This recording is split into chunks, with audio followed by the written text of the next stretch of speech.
ilargi betea zen haien linterna bakarra. Mendi harritzua aurrean altxatzen zen. Patxik bere bota futuristak egokitu zituen. Igoera luzera eta hotza izango zen, baina Euskal Herriko lurralde hauetan gailurrak beti izan dira gure pasioa. Amaia zerura begira zegoen, haizearen espiritu misteriotsuaren forma bilatuz. Bat, Patxiren oinetara itzatzi zen. Gaueko isiltasuna izugarria zen, orain bai, nolabaiteko kezka erakusten hasi zen. Nor da Aker Beltz? Haizearen jauna eta akelarreko lidera, pertsonaia liluragarria, margotzen dutena baino ez hain basatia. Gure heroiak bide estu batetik igotzen hasi ziren, hartzintzar eta harriz betea. Patxik bere adimen artifiziala erabili zuen ibilbide seguruena kalkulatzeko. Baina hala eta guztiz ere, bidea gainditu behar zituzten oztopoz beteta zegoen.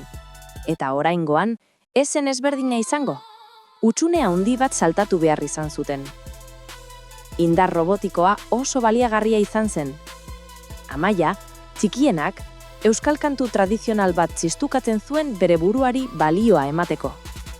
Bat batean, ia botatzen dituen aire bolada oso indartsu bat sentitu zuten. Sorpresa hartu zien.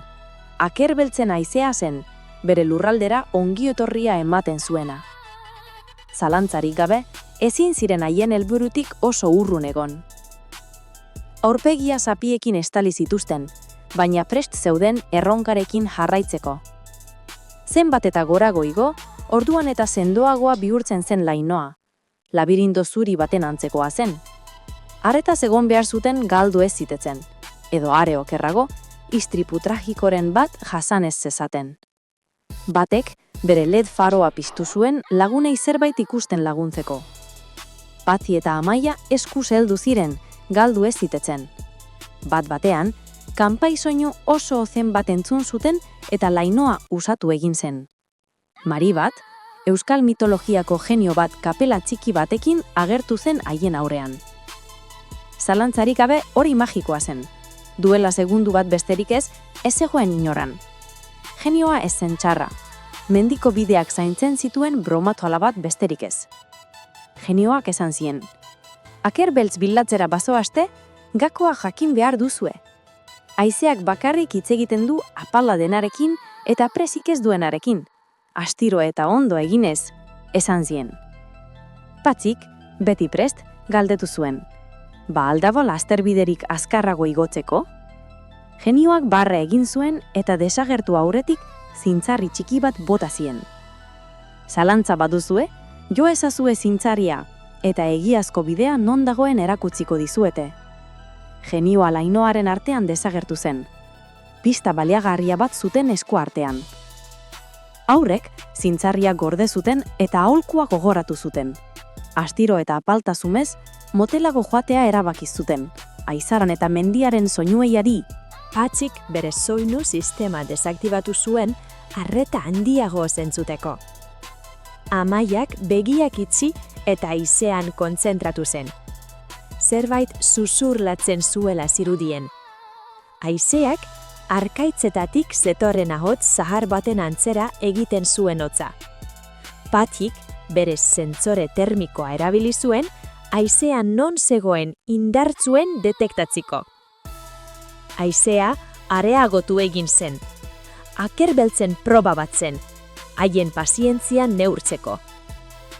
Amaia bere aitona amonek kontetzen zizkioten Mariren ipuinez gogoratu zen. Bat batean, eredu bat detektatu zuen haizearen txistuan.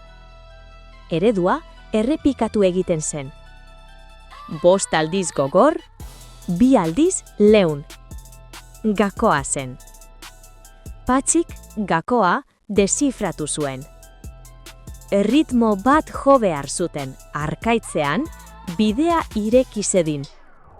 Argi arku bat agertu zen mendi hormean. Bidea irekita zegoen. Argi arkuak gailurera eraman zituen. Ilargipean zegoen zelai txiki batean zeuden. Haizeak gogor jotzen zuen. Baina haize leuna eta indartsu zen, aldi berean. Zelaiaren erdian bera zegoen, akerbeltza, begi askar eta beroekin begiratu zien. Ongi etorri, humanoide txikiok. Une horretara arte, ez ziren konturatu, baina haizeak zelaiko zuaitzkak mugitzen zituenean, atzean eskutatuta zeuden begi distiratsu batzuk ikusi ahal izan zituzten. Zain nengoen, esan zuen ahots sakon batez. Patxik eta Amaiak errespetu handiz agurtu zuten haizearen genioa. Bat, robotetara ohituta zegoena, geldirik eta isilik geratu zen. Akermeltz, ardien babeslea, eta mendiko espirituen burua zen. Mari, mendiko jainkosa zergatik, bilatzen zuten galdetu zien. Amaiak, Marirekin izandako ametsa eta sekretu handia bilatzeko misioa kontatu zion. Akerbeltzek, irribarre egin zuen, eta haien ausardiak ara ekarri zituela esan zien. Bere ondoan, goroldioz estalitako arkaitz lau batzuetan esertzela gonbidatu zituen. Patxik eta Amaiak gustora onartu zuten bere gonbidapena, eta azkar eseri ziren goroldioz beteriko arkaitzetan. Akerbeltz entzuteko prest. Akerbeltzek esan zuen. Jainkosa ikusteko, nire azken erronka ebatzi behar duzue. Gaztea naizenean garaia naiz. Eta zaharra naizenean txikia naiz. Zer naiz? Amaiak atzean utzi zuten basoko zuaitzetan pentsatu zuen. Patxik bere adimen artifizialari kontsulta egin zuen. Haizeari buruzko gakoen bila. Batek, buztana oso astiro mugitzen zuen. Batzekien erantzuna ez zela erraza. Patxik ilargiak mendian proiektatzen zituen itzaletan pentsatu zuen. Kandela bat, oihu egin zuen Amaiak. Kandelaren argizaria garaia da gaztea denean, eta txikia da zaharra denean. Akerbeltzek ozen egin zuen barre. Bere barreak mendiko ailea dardararazi zuen. Bravo, neska! Asmakizuna zuhurtziaz eta sumetasunez ebatzi duzu. Patxik eta batek, isilean ospatu zuten Amaiaren garaipena. Akerbeltz zutik jarri zen, eta bere inguruko haizea indartsuagoa bihurtu zen. Akerbeltz prest zegoen Mari jainkosa ikusteko, azken pista emateko. Mari jainkosa Anbotoko kobazuloan, bere bizilekuan, dago zain, baieztatu zuen Akerbeltzek. Baina, bere kobazuloa ezkutatuta dago.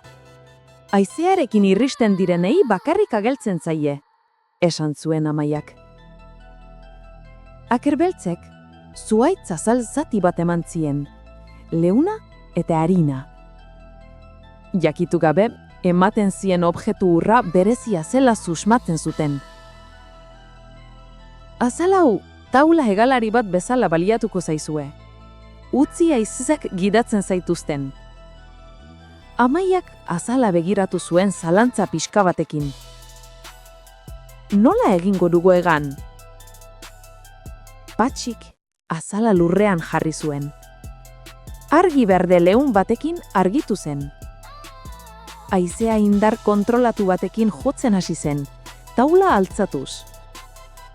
Akerbeltzi agur esateko eta azken hegaldia hasteko garaia zen. Sorte on!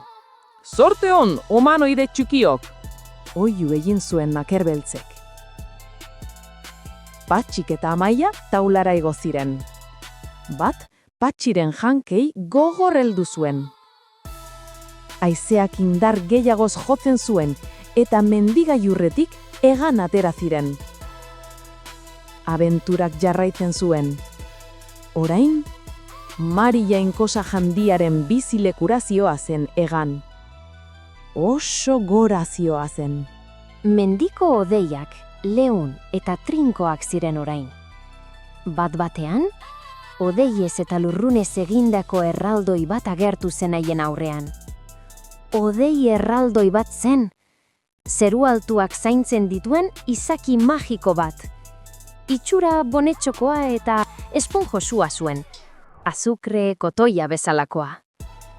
Inor ez da pasatzen baimenik gabe, hau da nere territorio lainotsua, egin zuen horro erraldoiak.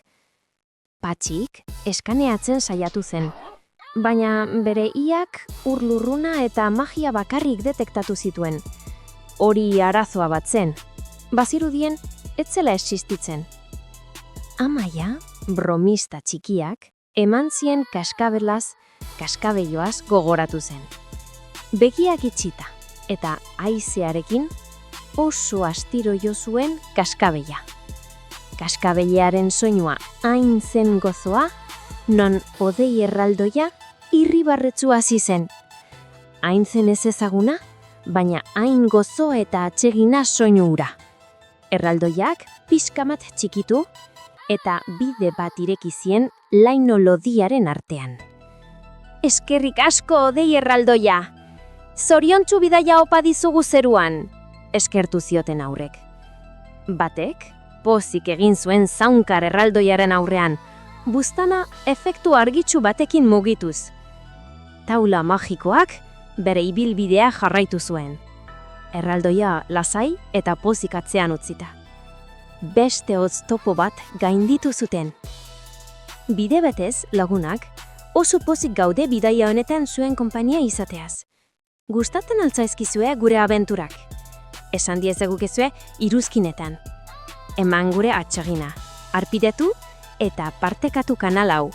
Horrek indarra handia emango digu jarraitzeko. Jarrai dezagun abenturarekin. Odeiak pasatzituzten, baina hanbotoko gailurra bistatik galdu zen. Berriro galduta zeuden. Oh ez, non egongo ote da Mariren kobazuloa? Ez dugu GPS seinalerik, esan zuen batek izututa. Amaiak esan zuen. Zeruak mapa bat dauka, irakurtzen jakin behar da soilik. Patxik gogoratu zuen. Marik izarrak erabiltzen ditu, gakoa konstelazioetan egon behar da. Batek bere navigazio estelarreko sentsoreak aktibatu, eredua desifratzen laguntzeko. Taula hegalariaren bateria argi gorri batekin kinika hasi zen. Arazoak piletzen ari ziren. Energia behar dugu! Asko urka Amaia! Amaren taloak! Oihu egin zuen Patxik. Amaiak talo bat atera eta taulan jarri zuen. Taloak energia berde distiratsua eman zuen. Baziludien, horrek apurtuta amaitzetik salbatu zitzaikiela. Batek, buruarekin besteak baino gehiago distiratzen mutuen izar bat seinalatu zuen. Bere aheleginek emaitzak eman zituzten. Izarrura, geziaren punta zen, kobazuloaren norabidea. Zein handia den gure bat txakurla? Patxik bere GPS-aren norabidea egokitu zuen, eta gainera, taularen norabidea aldatu zuen izarra arkadierazitako bideari jarraitzeko. Bazuen norabidea. Haizeak indarra handiagoz jo zuen, helmurara eramateko. Bidaia amaitu zen. Aurrez aurre, Hanboto mendi handia. Arkaitzezko kupularen oinarrian, ur jauzi handi bat erortzen zen amorru bizian. Ur gortinaren atzean, Mariren kobazulo handia, Jainkosaren bizilekua. Patxik esan zuen, akerbeltzen haizeak ur hau bitan banatzea lortu behar dugu. Amaia, taula hegalarian kontzentratu zen eta haize babeslean pentsatu zuen. Haren inguruko airea zurrunbilo bihurtu zen. Haizearen boterea deitzen ari ziren. Ur jauzia poliki-poliki bitan banatu zen, kobazuloaren sarrera agerian utziz.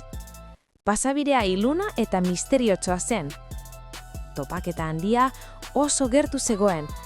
Batek apur bat dardara egin zuen, baina balioz bete zen, edo kementsu jarraitzeko bere lagunei. Patxik eta Amaia taulatik jahaitzi ziren. Sartzeko unea iritsi zen. taula hegalaria airean desagertu zen bere misioa betez. Eta horrela, Patxik, Amaia eta Bat kobasuloan sartu ziren Mari jainkosa ikusteko prest.